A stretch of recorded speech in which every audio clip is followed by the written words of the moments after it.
नमस्कार, स्वागत है आप सभी का कमोडिटीज लाइव में। आपके साथ मैं हूं नेहा आनंद। कमोडिटीज की तेजी पर लग गया है ब्रेक। जी हां, सोना, चांदी, कच्चा तेल, बेस मेटल्स, यहां तक कि ग्लोबल मार्केट में जो एग्री कमोडिटीज हैं उनकी कीमतों में भी हमने देखा है एक फुल स्टॉप लगता हुआ दिखाई दिया। सोने चांदी की बात कर लीजिए, रिकॉर्ड हाई से 3 हफ्तों के टाइम फ्रेम में सोना $150 गवा चुका है।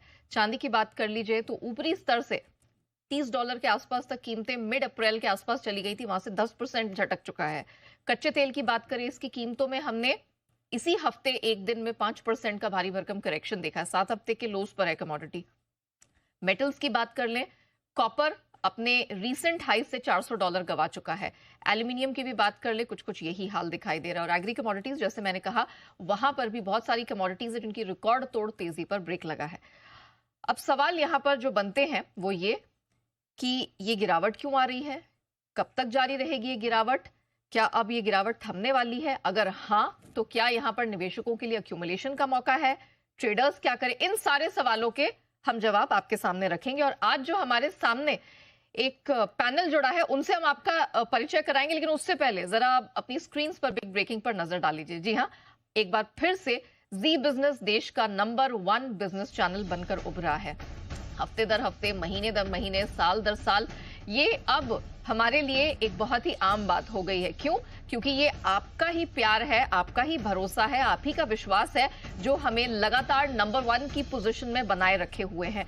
जी बिजनेस की व्यूअरशिप लगातार जबरदस्त लीडरशिप के साथ ऊपर बनी हुई है। बाजार खुलने के साथ ही इंडिया देखता है जी बिजनेस, और यही कारण है कि मार्केट ओपनिंग के दौरान जी बिजनेस का 67% का मार्केट शेयर बन रहा है। सिर्फ मार्केट ओपनिंग के दौरान ही नहीं, पूरे दिन भर, यानी कि ट्रेडिंग सेशन और बाजार बंद होने के बाद भी भारत अगर देखता है तो वो है सिर्फ जी बिजनेस, क्योंकि हम आपके लिए लेकर आते हैं सटीक खबर, बिना लाग लपेट वाली, बिना किसी भी तरह के इंप्रेशन वाली। हम आपके लिए सीधी, साफ, सटीक आपके काम की खबर लेकर आते हैं। और यही कारण है कि आपका प्यार और भरोसा साल दर साल हमारे साथ बना है, और हम उम्मीद करते हैं कि ये जो आशीर्वाद है ये लगातार बरकरार रहेगा। तो एक अच्छी बिग ब्रेकिंग हमने आपके सामने रखी, लेकिन कमोडिटीज लाइव की तरफ वापस लौटते हैं और जो हमारा बिग पैनल है उनसे आपकी जो है परिचय करा देते हैं।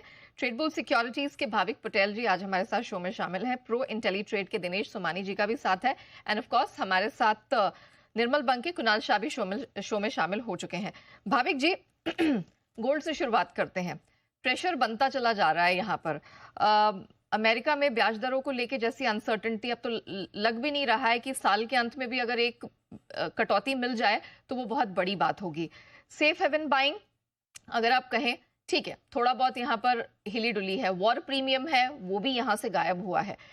लेकिन जरा बताइए कि अब यहाँ गिरावट थमेगी? $150 का करेक्शन आ गया या अभी भी बाकी है? गुड मॉर्निंग निया जी।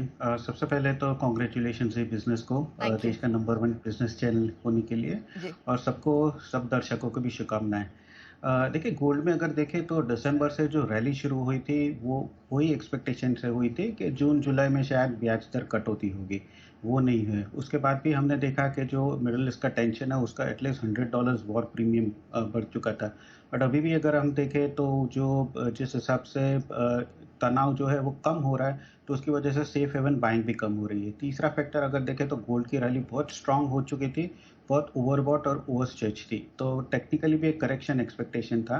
तो आई थिंक अभी तीनों जो न्यूज़ है उसकी वजह से हम देख रहे हैं कि गोल्ड में अभी दिख रहा है कि करेक्शन एक्सपेक्टेशन है, और मुझे लग रहा है कि आई थिंक ये और भी एक्सपेक्टेशन रहेगा नीचे। 2300 के अगर नीचे जाता है तो मुझे लग रहा है 2250 से 2220 की भी उम्मीद रह सकती है। आगे जाके अगर देखें तो आई थिंक गोल्ड के लिए जब तक इंटरेस्ट रेट कट नहीं होते, कि कोई न्यूज़ नहीं आता, तब तक मुझे लग रहा है कि गोल्ड में अभी भी जो बिकवाली है वो हाई रहेगी। हाँ, जो मेजर करेक्शन था वो आ चुका है, बट यहाँ से अभी मुझे लग रहा है कि थोड़ा और करेक्शन आ सकता है। और आज के दिन का जो नॉन फार्म पेरोल का डेटा जो 6 बजे आने वाला है, आई थिंक वो ज़्यादा इंपॉर्टेंट रहेगा। उससे पहले मुझे नहीं लग रहा कि गोल्ड में ज़्यादा कोई मूवमेंट रहेगी। बट ओवरऑल ट्रेंड देखें तो अभी भी मुझे लग रहा है कि जो करेक्शन है एटलीस्ट $50-60 अभी भी कंटिन्यू रह सकती है नीचे की साइड। $50-60 की और करेक्शन देखने को मिल सकती है।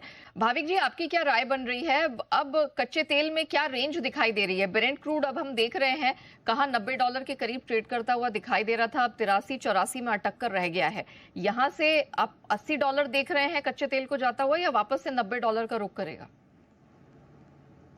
नहीं, आई थिंक मुझे लग रहा है कि आगे जाके भी 82 से 88, 89 की ही रेंज बना रहेगा। नीचे भी अगर एमसीएक्स में देखें तो मुझे लग रहा है 6230 से 6300 एक अच्छा सपोर्ट ज़ोन है। क्योंकि देखिए अभी भी कोई पॉजिटिव ट्रिगर्स है नहीं। ये जो जियोपॉलिटिकल क्राइसिस थे एटलीस्ट मिडल में वो कम हो रहे हैं, तो उसकी वजह से कच्चा तेल नीचे आ रहा है। आगे जाके अगर देखें तो जून में जो ओपेक प्लस जो है आई थिंक वो एक्सटेंड ही करेंगे अपना प्रोडक्शन कट। तो उससे भी कोई मेजर पॉजिटिव न्यूज़ नहीं आने वाले हैं। और अगर डिमांड साइड देखें तो अभी डिमांड में भी एक्सपेक्टेशन नहीं है कि ज़्यादा बढ़ के आ सकती है। तो ओवरऑल आई थिंक न्यूट्रल ही रहेगा। हाँ, ये जो थोड़ा करेक्शन है अभी भी और ₹100 नीचे करेक्शन आ सकता है। बट ओवरऑल मुझे लग रहा है कि 6250 से 6900 की एक रेंज ब्रॉड है, उसी में ट्रेड करेगा क्रूड ऑयल। तो अभी भी अगर शॉर्ट साइड किसी को करना है तो मैं बोलूँगा कि 6700 के स्टॉप लॉस से शॉर्ट कर सकते हैं, और नीचे का टारगेट एटलीस्ट इंट्राडे का रख सकते हैं 6500 का। ओके, चलिए। तो प्रेशर अभी छोटी अवधि में तो दिख रहा है, जो कि 6500 तक नीचे कच्चे तेल को लेके जाएगा, और एक जो ब्रॉड रेंज है अंतर्राष्ट्रीय बाजार में 82 से 89 की बनती हुई दिखाई दे रही है, जहां तक इंटरनेशनल मार्केट का सवाल है। और घरेलू बाजार में भी 6200 250 से लेकर 6900 एक ये आप कह सकते हैं ब्रॉड रेंज में कच्चा तेल घूमता दिखाई देगा। अच्छा भाविक जी, आपकी क्या सोच बन रही है? मेटल्स में अगर कोई प्रेफर्ड पिक होगी तो कौन सी? कॉपर, एल्यूमिनियम फंडामेंटल्स के दम पर बहुत तेजी से भागे हैं, लेकिन अब प्रेशर भी दिख रहा है, क्या करना है? देखिए, जो रीसेंट करेक्शन आया था वो तो टोटली प्रॉफिट बुकिंग है, क्योंकि जो रन अप रैली हमने देखी थी वो काफ़ी फास्ट हुई थी। बट अभी भी अगर फंडामेंटल्स देखें तो थोड़े बहुत अभी भी पॉजिटिव है। देखिए फंडामेंटल्स अगर हम ये रैली देखें तो स्टब शुरुआत हुई थी कि जब बहुत कम प्राइसेस नीचे थे तो काफ़ी स्मेल्टर्स जो थे उन लोगों ने वॉलंटरली प्रोडक्शन कट करना शुरू कर दिया था। तो सप्लाई साइड थोड़ा गैप हुआ था। उसके बाद अगर हम देखें तो चाइना की तरफ से थोड़े पॉजिटिव न्यूज़ आ रहे थे। उनकी इकोनॉमी थोड़ी बढ़ रही थी और वो लोग अपने जो रेसिडेंशियल या प्रॉपर्टी मार्केट है उसको भी थोड़ा इंसेंटिव कर रहे थे। तो इसकी वजह से हमने ये तेज़ी देखने को मिली है। अभी क्या है कि शंघाई में काफ़ी इन्वेंटरीज़ कॉपर की बढ़ चुकी है, तो जैसे कुणाल जी ने बताया कि अभी थोड़ा डिस्काउंट हो रहा है। तो मुझे लग रहा है कि ये जो करेक्शन है एटलीस्ट यहाँ से 3 से 5% का अभी भी नीचे आ सकता है। एटलीस्ट कॉपर में अराउंड 830 से 828 मैं एक्सपेक्ट कर रहा हूँ, बट वहाँ से आई थिंक एक बार वापस से बाइंग शुरू होगी। तो 820, 827 से 830 के अगर डिप मिलती है तो बाय कर सकते हैं 825 के स्टॉप लॉस से, और टारगेट ऊपर का रख सकते हैं 840 का। और जिंक पे भी मुझे लग रहा है कि अभी भी थोड़ा आउट परफॉर्म कर सकता है, बट मैं करेक्शन की वेट करूंगा अराउंड 244, वहाँ पे बाय कर सकते हैं 250 के टारगेट के लिए, और स्टॉप लॉस रख सकते हैं 243 का। ओके, तो कुछ और करेक्शन अभी कॉपर जिंक में बाकी है। भाविक जी जरा बताइए, नेचुरल गैस में क्या हो रहा है? ये तो वैसे भी हम जानते हैं ये कमोडिटी ऐसी है कि बाकी कमोडिटीज यहाँ पर गिरावट की कगार पर है, और ये दूसरी तरफ उठ रही है, और वीकली प्रदर्शन भी डबल डिजिट गेन्स वाला रहा है। जरा बताइए नेचुरल गैस के फंडामेंटल्स कैसे लग रहे हैं, क्या करना है? देखिए अगर एक महीने में अगर ये मई का कॉन्ट्रैक्ट देखें तो 160 से 178 के दायरे में ही ट्रेड कर रहा है। कल हमने थोड़ा बहुत उछाल देखने को मिला था, और उसके वजह से ये एक फैक्टर है कि आगे जाके अगर डिमांड देखें तो मई में एक्सपेक्टेशन है कि थोड़ी हीटिंग रहेगी, तो उसकी वजह से कूलिंग डिमांड रहेगी। अगर प्रोडक्शन की बात करें तो इस वीक यूएस में प्रोडक्शन भी थोड़ा कम हुआ, और जो फ्रीपोर्ट एलएनजी से फ्लो गैस बढ़ रही है तो एक्सपोर्ट भी हो गए, तो ये net net at least natural gas के लिए पॉजिटिव रहेगा। आई थिंक ओवरऑल मुझे नहीं लग रहा है कि बहुत ज़्यादा तेज़ी होगी, बट यहाँ से एटलीस्ट 175 170 तक के लेवल्स देखने को मिल सकते हैं।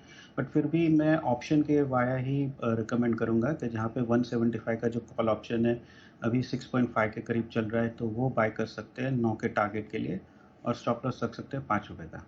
ऑलराइट, ऑप्शन के माध्यम से नेचुरल गैस में ट्रेड करने की सलाह है। फ्यूचर्स में 175 178 तक दिख रहा है, लेकिन बेहतर होगा जिस तरह की वॉल्टिलिटी यहाँ दिखती है, आप ऑप्शंस के माध्यम से अगर कारोबार करें तो काफी हद तक आपका रिस्क ये मिटिगेट कर देगा। तो यहाँ से थोड़ा और अपसाइड और उसके बाद correction. Thank you so much Dinesh ji, Bhavik ji, हमारे साथ जुड़ने के लिए और पूरे कमोडिटी मार्केट पर रणनीति हमारे दर्शकों को सुझाने के लिए आपको बहुत बहुत धन्यवाद। शो को करते हैं रैप अप, लेकिन बने रहिएगा जी बिजनेस के साथ। ब्रेक के उस पार लेकर आएंगे कॉर्पोरेट।